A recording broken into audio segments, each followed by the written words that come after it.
বাংলাদেশের গণতান্ত্রিক রূপান্তরের জন্য নতুন একটা রাজনৈতিক বন্দোবস্ত প্রতিষ্ঠার জন্য আমরা লড়াই করছি। বিশেষভাবে আমরা বলবো 2014 সালের যে তামাশাপূর্ণ নির্বাচন হয়েছিল, নির্বাচনের আগেই যেখানে 153 জনকে নির্বাচিত ঘোষণা করে তারা সরকার গঠনের সংখ্যাগরিষ্ঠতা নিয়ে নিয়েছিল, এইরকম তামাশা পৃথিবীর ইতিহাসে দেখা যায়নি।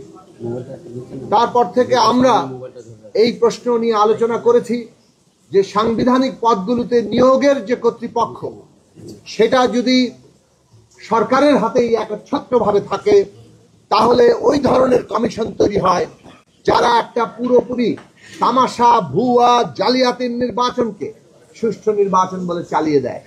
যেখানে কোনো ন্যূনতম ভোট পড়ে না সেখানেও তারা বলে এত % ভোট পড়েছে, ইত্যাদি ইত্যাদি। কথা বাড়াবো না।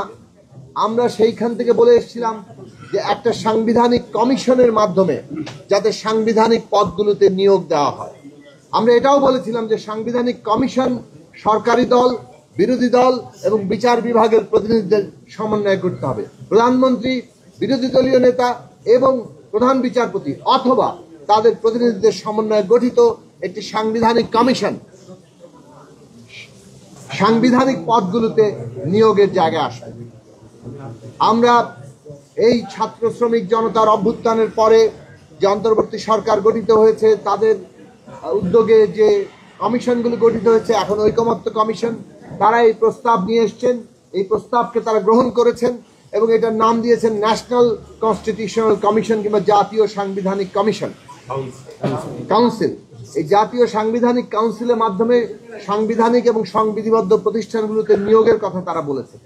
আমরা বলেছি প্রথমত এই নীতিগতভাবে আমরা একমত যে এই সাংবিধানিক কমিশনের মাধ্যমেই নিয়োগ হতে হবে। 2 নম্বর হচ্ছে সাংবিধানিক কমিশনের গঠন কি হবে সেটা নিয়ে আলাপ আলোচনা এখনো চলছে।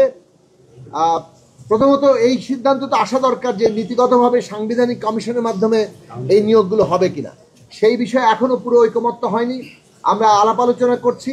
আমরা বলেছি যে অনুরোধ করেছি যে এই আলোচনা আজকেই শেষ না করে এই আলোচনা প্রয়োজনে আরো সময় নিয়ে করা দরকার, কেননা রাষ্ট্রের অত্যন্ত গুরুত্বপূর্ণ একটা প্রশ্ন এই প্রশ্নকে কেন্দ্র করে আবর্তিত হচ্ছে। কাজেই এই বিষয়ে সাংবিধানিক কমিশনের মাধ্যমে নিয়োগের ক্ষেত্রে আমাদের ঐকমত্যে আসা দরকার।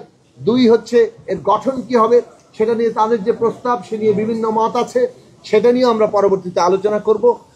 অনেকেই বলেছেন রাষ্ট্রপতি এবং প্রধান বিচারপতিকে এর বাইরে রাখার, সেই বিষয়গুলো আলোচনার মধ্যে আছে। 3য় বিষয় হচ্ছে কোন কোন প্রতিষ্ঠান এর আওতাভুক্ত হবে। সেক্ষেত্রে নির্বাচন কমিশন, দুর্নীতি দমন কমিশন, পাবলিক সার্ভিস কমিশন যেখানে আমাদের রাষ্ট্রের কর্মকর্তাদের নিয়োগ হয় সেটাই পুরোপুরি দলীয়কৃত হয়ে পড়ে, মানবাধিকার কমিশন এবং অডিটর জেনারেলের পদ।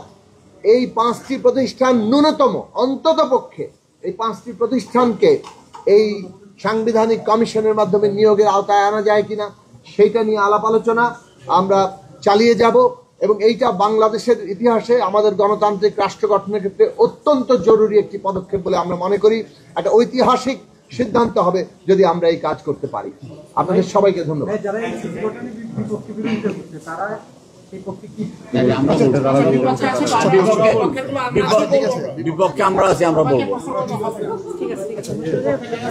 বন্ধুগণ, আমরা আজকে আমরা বিপ্লবী ওয়ার্কার্স পার্টি এবং গণতন্ত্র মঞ্চের পক্ষ থেকে আমরা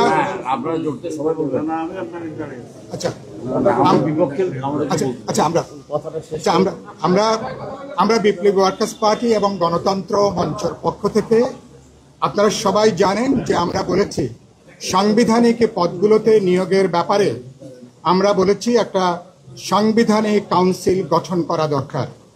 এটা আমরা আন্দোলনে আজ থেকে কোনো দল আমরা 5 বছর আগে, কেউ 3 বছর আগে গণতন্ত্র মঞ্চ আমাদের দাবিনামার ভেতরে সাংবিধানিক পদের নিয়োগের ব্যাপারে সাংবিধানিক কাউন্সিল গঠনের যে প্রস্তাব সেটা অনেক আগে থেকে আমরা করেছি। আমরা জাতীয় ঐকমত্য কমিশনের এই প্রস্তাবকে স্বাগত জানিয়েছি।